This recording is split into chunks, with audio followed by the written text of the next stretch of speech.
Honorable Simon Akuei Deng, Commissioner General for South Sudan Revenue Authority. Honorable Simon, you're welcome. Honorable Atong Kuol Manyang, the incoming Minister,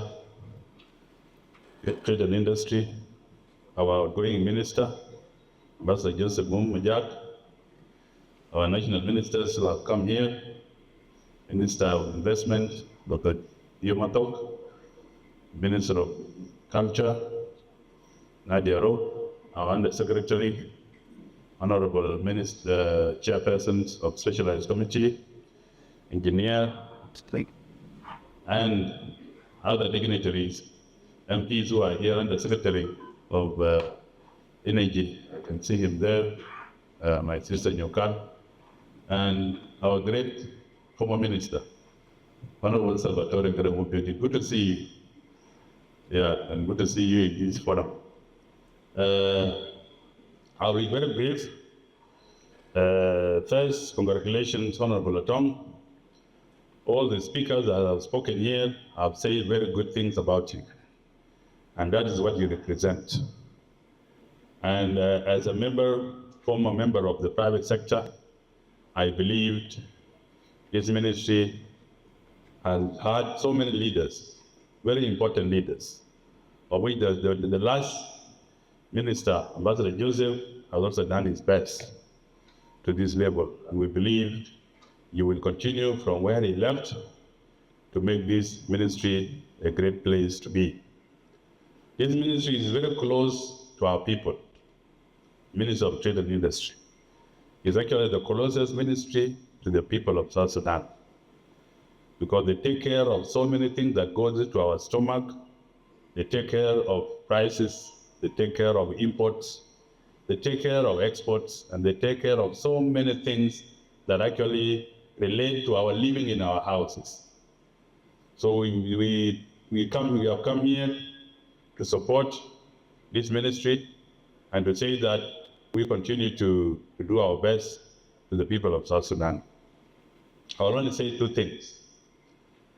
Honorable Minister, in the next financial act, which is supposed to be concluded by our Parliament, maybe in June, maybe our hope is that by June the 15th, there will be a new financial act, so that it can be implemented on the 1st of July 2025. That is Financial Act 2025-2026.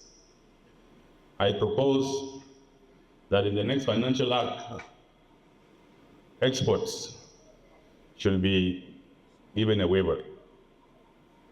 We have fisheries, we have gum, and we have a lot of other things, timber. For essential commodities, to promote our export industry, even if the taxes are levied, the levy should be lower to promote more exports for foreign direct investment.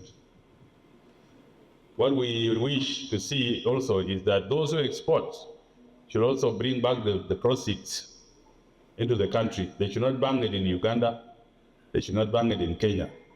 They should sell their fish, their gum arabic, and deposit the same transfers back into the country.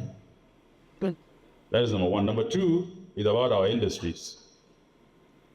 The current financial act zero rate the import of raw materials.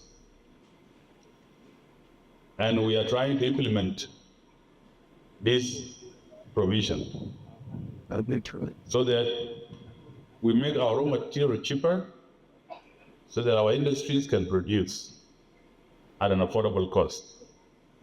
One of the challenges that we have for our industries are the overhead costs, Karaba, water, and labor. These are expensive. So if somebody like the factory in Luri, and there's another factory at Gumbo making the gig, if they are importing maize, raw maize from outside, it is our responsibility to waive it, so that they produce locally here and we take sale tax from the production of maize flour. Instead of taxing the maize itself, the raw maize, we need to tax the digig through sales tax, through a value chain, in a value chains of traders and business people that are selling the digig. So these are two things that I just wanted to mention to be able to bolster our internal growth instead of relying too much on imports. The last thing that we need to look at, because this ministry has to do with the tariffs as well, is favoring foreign agriculture. If we zero rate the gig, imports of the gig, imports of Janjaro, we zero rate them. What we are simply doing is that we are just promoting a foreign agriculture to bring good at a cheaper cost into the country and sell it at higher profit. Let us not fear of having the gig a little bit raised. If we raise more the gig, the prices, then we will be forced to do our own gig in South Sudan. Okay. So let nobody fear when you see later we have some levies on imports of food commodities, is because we have to produce. Why do we have to depend on foreign agriculture too much? We can do it 1 year, 2 years, 3 years, but not for 10 years. So we will be able to look at the next financial act to bolster our internal growth instead of promoting foreign industries to produce for us. Because our industries here, when they produce, will collect more money than what we are importing from outside through domestic tax.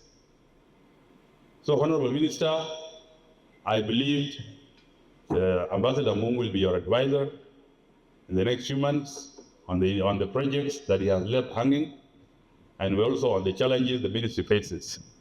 And with your experience, because you're not a new person in government, we believe that you are going to do the best to this ministry and make sure that trade facilitation is on one of the top of your agendas. But when you facilitate trade, we actually help this country grow.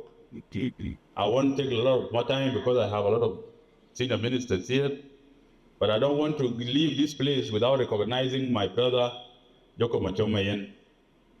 Joko Machomayen is the Unmayen of Atong Kuol Manyang. And his support to the family and to the minister has been very great. And I want to say thank you very much, Jacob, for this support. This is all that we need. They say that behind every man there is a strong woman. Behind every woman there is a strong man. And the man must balance. Thank you very much.